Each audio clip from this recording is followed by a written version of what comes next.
வணக்கம். சுவாமி சரணம், சுவாமியே சரணம் ஐயப்பா. வருகின்ற 22ஆம் தேதி அஷ்டசாஸ்தா திருக்கோயில் மலேசியாவில் முதல் முறையாக கும்பாபிஷேகம் இருக்குது.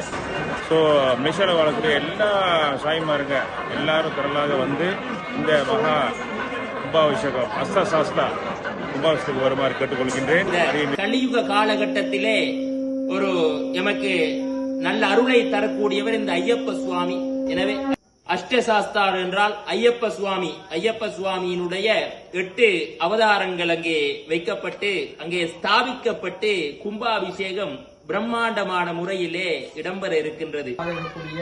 ஸ்ரீ பூர்ண புஷ்கலாம்பா சமேத தர்மசாஸ்தா சுவாமி மற்றும் ஸ்ரீ கிராவசாஸ்தா சுவாமி, ஸ்ரீ யோகசாஸ்தா சுவாமி, ஸ்ரீ பாலசாஸ்தா சுவாமி, ஸ்ரீ காலசாஸ்தா சுவாமி, ஸ்ரீ வித்யாசாஸ்தா சுவாமி, ஸ்ரீ சம்பூர்ண சாஸ்தா சுவாமி மற்றும் ஸ்ரீ வேதசாஸ்தா மூர்த்தி ஆகிய 8 மூர்த்திகளுக்கும் திருக்குட நிலைநாட்டு பெருஞ்சாந்தி விழா வருகின்ற 20ஆம் தேதி தொடங்கி 22ஆம் தேதி வரை நடைபெறவிருக்கின்றது. எனவே இந்த தருணத்திலே அடியவர்கள் யாவரும் இந்த ஆலயத்துக்கு செல்லுங்கள். அதாவது ஐயப்பன் விரத பூஜையிலே கலந்து கொள்பவர்கள் இந்த முக்கியமான இந்த கும்பாபிஷேகத்தை காண தவறாதீர்கள். ஐயப்பனுடைய அனுக்கிரகம் அனைவருக்கும் வேண்டும்.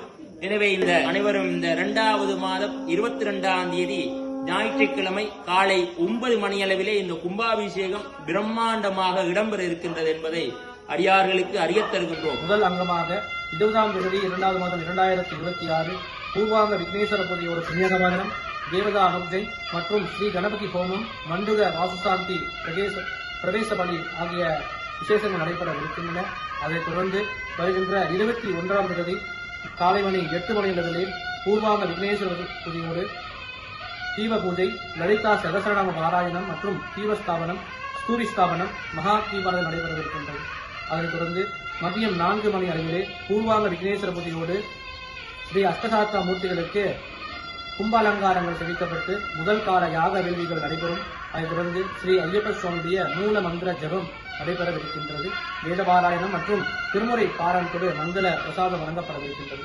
தொடர்ந்தாற் போல மறுநாள் 22ஆம் தேதி கும்பாபிஷேகம் அன்று காலை மணி 5 மணி அளவிலே பூர்வாங்க விக்னேஸ்வர பூஜையோடு புண்ணியகவாதனம், அஷ்டசாஸ்தா மூர்த்திகளுக்கு 2ஆம் கால யாக பூஜை, ஸ்ரீ ஐயப்ப சுவாமியுடைய மூல மந்திர ஜபம் மற்றும் கோ பூஜை, கும்ப புறப்பாடாகி திருக்குட நிலைநாட்டு பெருஞ்சாந்தி பெருவிழா நடைபெற இருக்கின்றது. 11:30 மணி அளவிலே மகா அபிஷேகத்தோடு ஸ்ரீ அஷ்டசாஸ்தா மூர்த்திகளுக்கு விசேஷ சோழக உபசார விசேஷ பூஜைகள் நடைபெற்று வேதபாராயணம், மங்கள தீபாவளி நடைபெற இருக்கின்றது. திருக்குட நிலைநாட்டு பெருஞ்சாந்தி பெருவிழா முடிந்தவுடன் அன்றைய இரவு ஸ்ரீ பூர்ண புஷ்கலாம்பா சமேத ஹரிஹரபுத்திர சுவாமி ஆலய உள்வீதி பிரகாரமாக எழுந்தருளி நம் அனைவருக்கும் அருள்காட்சி தரவிருக்கின்றார்கள். தொடர்ந்தாற் போல 11 நாட்கள் மண்டல பூஜை நடைபெற்று வருகின்ற 5ஆம் தேதி 3வது மாதம் 2026 அன்று மண்டல பூர்த்தி விழாவும் நடைபெறவிருக்கின்றது. ஆகையால் பக்த அன்ப பெருமக்கள் 11 நாள் மண்டல பூஜைகள் கலந்து சிறப்பிக்கும்படி அன்போடு கேட்டுக்கொள்கின்றோம். எல்லாரும் வந்து 22ஆம் தேதி 2ஆம் மாதம் 2026 அன்னதானத்தை கலந்துக்கிட்டு அஷ்டசாஸ்தாவோட முழு அனுக்கிரகமும் உங்களுக்கு கிடைச்சி வாழ்க்கையில் வெற்றி பெறணும் அப்படின்ற ஒரு எண்ணத்தில் எல்லா சமயமும் வருமாறு கேட்டுக்கொள்கின்றேன். சுவாமியே சரணம் ஐயப்பா.